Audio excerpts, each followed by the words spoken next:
अस्सलाम वालेकुम student, welcome back to my YouTube channel. आज का जो हमारा टॉपिक है वो है status of virus in classification, यानी कि जो वायरस है क्लासिफिकेशन में इसका क्या स्टेटस है, इसको कैसे क्लासीफाई किया गया है, कौन सी किंगडम में, कौन से ग्रुप में रखा गया है। सबसे पहले देख लेते हैं कि वायरस जो है वो कैसी मखलूक है, कैसे जानदार हैं। Viruses are ultra microscopic creatures. देखिए कुछ जानदार ऐसे होते हैं जो माइक्रोस्कोपिक होते हैं, यानी कि वो जानदार जो हमें नॉर्मल आँख से नहीं दिखाई देते, उसके लिए हम माइक्रोस्कोप का इस्तेमाल करते हैं। लेकिन वायरसेस के बारे में कहा जा रहा है कि ये अल्ट्रा माइक्रोस्कोपिक हैं, यानी कि इतने छोटे हैं कि इसको माइक्रोस्कोप से भी नहीं देखा जा सकता। तो फिर इनको कैसे देखा जाता है? देखिए वायरसेस को स्टडी करने के लिए या इनका स्ट्रक्चर वगैरह देखने के लिए इलेक्ट्रॉन माइक्रोस्कोप का इस्तेमाल किया जाता है। ठीक है, इलेक्ट्रॉन यानी कि बिजली का इस्तेमाल करके उसमें इलेक्ट्रॉन्स होते हैं जो इन वायरसेस पर पड़ते हैं और वो एक इमेज क्रिएट करते हैं वायरस से, कि उससे पता चल जाता है कि वायरस की शक्ल कैसी है और इंटरनल इसका स्ट्रक्चर कैसा है।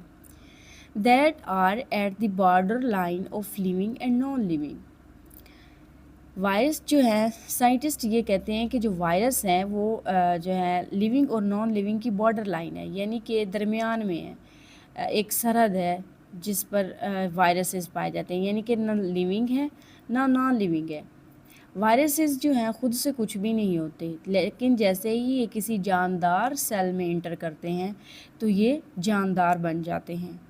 इसलिए इनको कहा जाता है at the border line of living and non living. They are acellular. Virus जो होते हैं ए सेलुलर होते हैं, यानी कि ये सेल से नहीं बने होते। ऐसे जानदार जो सेल से ना बने उनको ए सेलुलर कहते हैं। हम जानदार जो हैं सेल से मिलकर बने हैं, तो हम सेलुलर ऑर्गेनिजम्स हैं।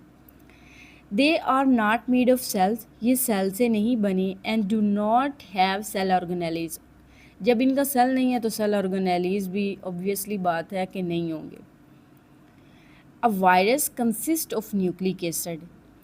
वायरस में क्या होता है, डीएनए होता है या आरएनए होता है। कुछ वायरसेस ऐसे होते हैं जिनमें डीएनए होता है और कुछ वायरसेस ऐसे होते हैं जिनमें आरएनए होता है। उनको कहा जाता है डीएनए वायरस और RNA virus. Surrounded by protein coat. और ये जो डीएनए और आरएनए है ना, इनको प्रोटीन कोट ने सराउंड किया होता है। ठीक है, they can not run metabolism. ये अपना मेटाबॉलिज्म रन नहीं कर सकते। इसका क्या मतलब है? देखिए जिस तरह हम जानदार हैं, हमारे अंदर कितने केमिकल रिएक्शंस हो रहे हैं, कई सेल बन रहे हैं, कई सेल्स टूट रहे हैं, हम सांस ले रहे हैं, हमारे अंदर खुराक जाती है और हम अरे उस खुराक की ब्रेक डाउन हो रही है। ये सारे केमिकल प्रोसेस हैं, इनको मेटाबॉलिज्म कहा जाता है।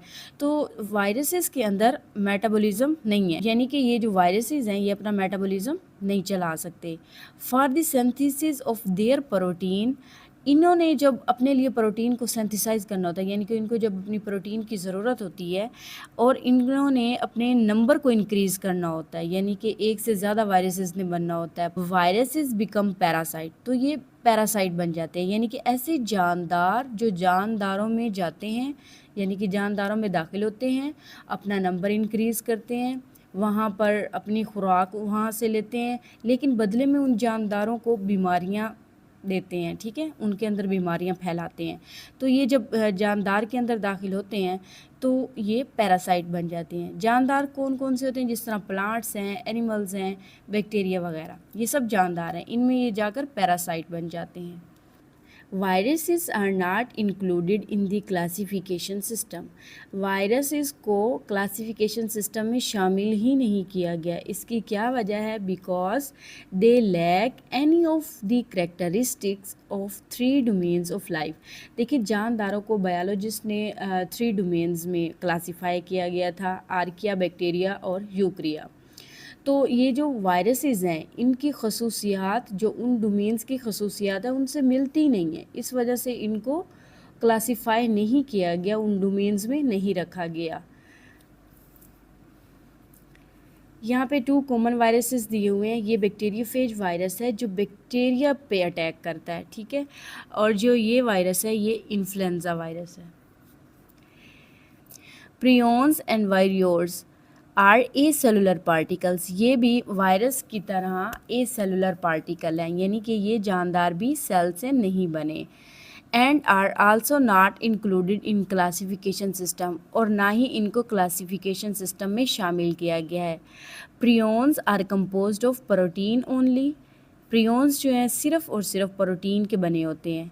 And viroids are composed of circular RNA only, और जो वायरियोड्स हैं ये आरएनए के बने होते हैं।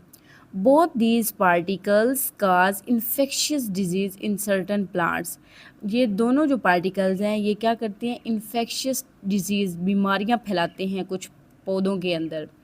They are also a cause of cancer, और ये दोनों जो है कैंसर का भी काज बनते हैं। यहाँ पे कोरोना वायरस के बारे में बताया गया है, लेकिन यहाँ पे थोड़ा सा ब्लर है, तो इसके लिए जो है मैंने इसके रजिस्टर पे नोट्स बनाए हैं, तो मैं आपको वहाँ से पढ़ाती हूँ। Corona virus, identification of corona virus, कब पता चला, यानी कब शनाख्त हुई कि ये एक कोरोना वायरस है, और कहाँ से पता चला। Corona virus is a virus identified in late 2019 in Wuhan, China. China का एक शहर है वुहान। 2019 के एंड पर इस वायरस का आगाज़ हुआ था, यानी कि इसको आइडेंटिफाई किया गया था कि ये कोरोना वायरस है। स्प्रेड ऑफ द वायरस, यानी कि ये जो वायरस है ये फैलता कैसे है। The virus spread through respiratory droplets, ये जो वायरस है रिस्पायरेटरी ड्रॉपलेट्स के थ्रू जो है वो फैलता है।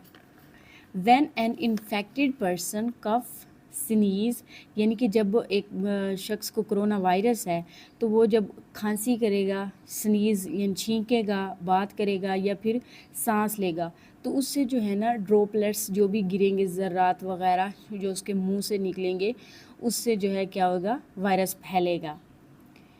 It can also spread by touching surfaces contaminated with virus, ये इस तरह भी फैलेगा कि अगर आपने ऐसी जगह को टच कर दिया जहाँ पर पहले से ही वायरस मौजूद था, तो उससे फिर आप में वायरस जो है वो मुंतकिल हो जाएगा, आपको भी वो वायरस हो जाएगा। कॉमन सिम्पटम्स क्या है, यानी कि जब वायरस हो जाता है किसी शख्स को तो कैसे पता चलेगा कि इसे कोरोना वायरस हो गया है।